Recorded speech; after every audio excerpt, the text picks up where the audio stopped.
Okay, Assalamualaikum. My name is Syahiza Arsad. On behalf of other researcher, would like to present our studies regarding the Islamic Corporate Social Responsibility Disclosure Index, the application of Maqasid Syariah and Maslahah. Our former Malaysian Prime Minister Tun Abdullah Ahmad Badawi emphasized the importance of CSR activity in all organisations. Thus, in September 5, 2006, Bursa Malaysia established CSR framework to assist the Malaysian public listed company in implementing the CSR. So the dimensions of all the categories in the CSR framework consist of 4 categories, namely marketplace, workplace, environment, and community. So for this study, we are looking at the Islamic perspectives, how the importance of CSR. According to the hadith, they mentions that Islam strongly condemns the irrational and unjustified use of wealth. Thus, every business, especially for the Sharia compliant companies, no excuse not to contribute their wealth to the society and also to treat their employees, customers, suppliers, and others with respect. So another hadith also clearly demonstrates that individual organizations should not refrain from contributing their wealth because there is no minimum requirement stated to fulfill one obligation to the ummah. In addition, Sharia compliant companies also must persuade Muslim stakeholders that their operations are in accordance with the Islamic principles and values. In Islam, CSR is a mandate from Allah and it's frequently mentioned in the Quran about the CSR. And Surah Al-Ma'idah 3 shows that the creation of wealth by Allah is for all mankind. So in this study, we include the 5 dimensions of Maqasid Syariah because according to Imam Al-Ghazali, Maqasid Syariah is about to promote the well-being of all mankind that consists of 5 dimensions, namely protection of faith, adin, protection of life, protection of intellect, protection of posterity, and protection of wealth. And in addition, the organization also can apply the principles of maslahah in all activities in order to achieve the 5 dimensions of Maqasid Syariah.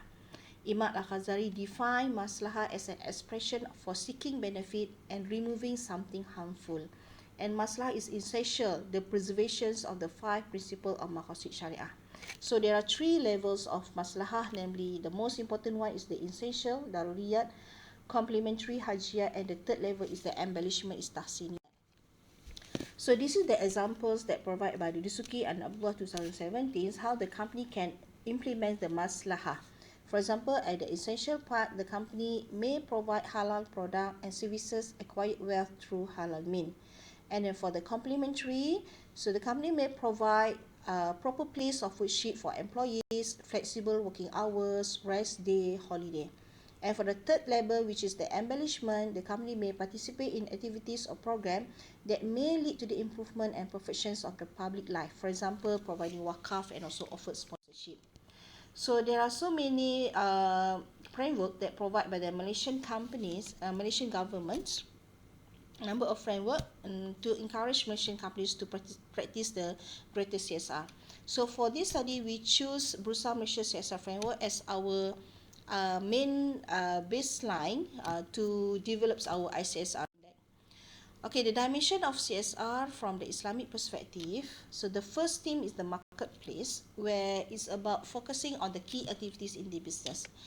Thus, in Islam, every product and services offered must emphasize the protection of faith, human life, intellect, posterity, and wealth. Right? So we should very transparently disclose or declare the quality of our product and services, safe, sanitary, the manufacturing process, the competitive price, business deal, halal and haram, right? And considered Sharia objective because they are in line with the Quran demand for fair, open, and ethical behavior in all matters. The second theme is the workplace, where it's about the company relationship with the employees. Yeah.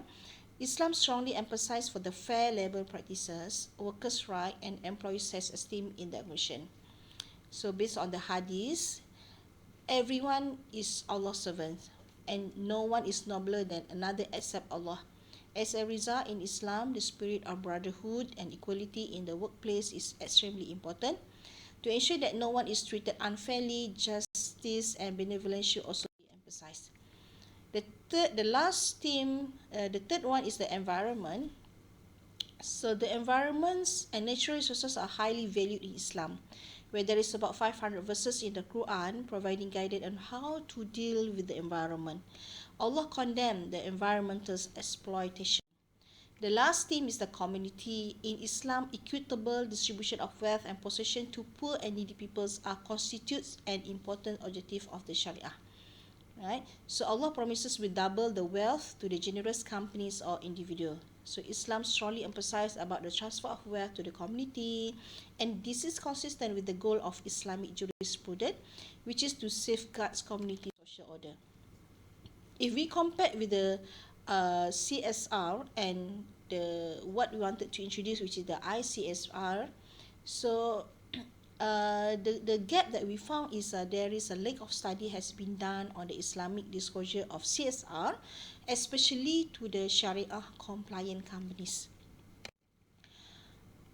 Okay, so in the process of developing the ICSR index, so we based on the previous literature to develop, and also the annual report, and all the item in the ICSR index. So we had a focus group discussion with the expertise verifications come from the Sharia officer from the IFIM, Jabatan Mufti, Majlis Agama Islam, and Sharia Academician, right? And the third and the fourth step is the process the process of data collection. But for this study, we only focus. But for this presentation, we only focus on developing the ICSR index. So how the process of development of ICSR index? So it's based on the sources from the CSR framework established by Bursa Malaysia. And the item in the index is come from the previous literature, which is from the Osama and Fatima, Sulaiman, Hanifa, Osman, Tani and Ghani, Madi, Kesens and Napia. And also we're referring to the annual report from the Middle East country, Telecom Berhad, the winner of Prime Minister of CSR Award, and Nestle Malaysia Berhad, the winner of NECRA. So all the items in the four team will be classified according to the 5 dimensions of Maqasid Syariah. So under protection of face, there is a 17 item, protections of human life 26 item, protection intellect 13 item, protection of posterity 13 item, and protections of wealth 24 item. So the totals item in the ICSR index is 93 item. So all these item also will be classified according to the 3 levels of maslahah. So under Daruriyah, there is a 13 item, which is the highest one is come from the protections of face. It shows that the importance of the company protects the face to all the punya products and also the services. And the Hajiyas, there is 40 item, and then Tahsiniyat, there is a 40 item. So all the item in conducting the data collection, so we are using the content analysis. So the absent item that disclosed in there is the absent item in the annual report will be recorded as 0, and then the present item is 1, and then the present item will be multiplied by the scales of maslahah. Essential is 3, its remark is 3, the complementary the score is 2, and the embellishment the score is 1. So added all the score and equally weighted. So the significance of the study is the development of ICSR index was an extension from the previous study by including the application of 5 dimensions of Maqasid Syariah and the 3 levels of maslahah, and the scoring for each item for 4 teams were using unweighted approach and weighted approach. Limitation for this study is the ICSR disclosure index was created based on the CSR framework that established by Bursa Malaysia in 2006. And then by also referring to the previous study and also the company's annual report.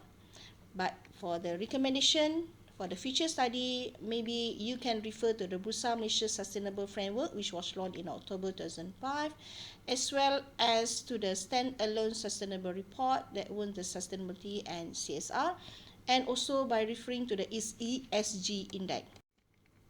As a conclusion, this study is expected to provide a signal to the Security Commission regarding the status of the listed company under Sharia compliant company, and through this index, it could be used by the Sharia compliant company's board of directors, management team to guide the conduct and reporting of business practices and activities that adhere to the Islamic principles and values. This enables Sharia to be constantly listed as Sharia security in Malaysia and in line with the Malaysian Capital Market Master Plan of making Malaysia as a global hub for Islamic capital market. That's it. Thank you. Assalamualaikum.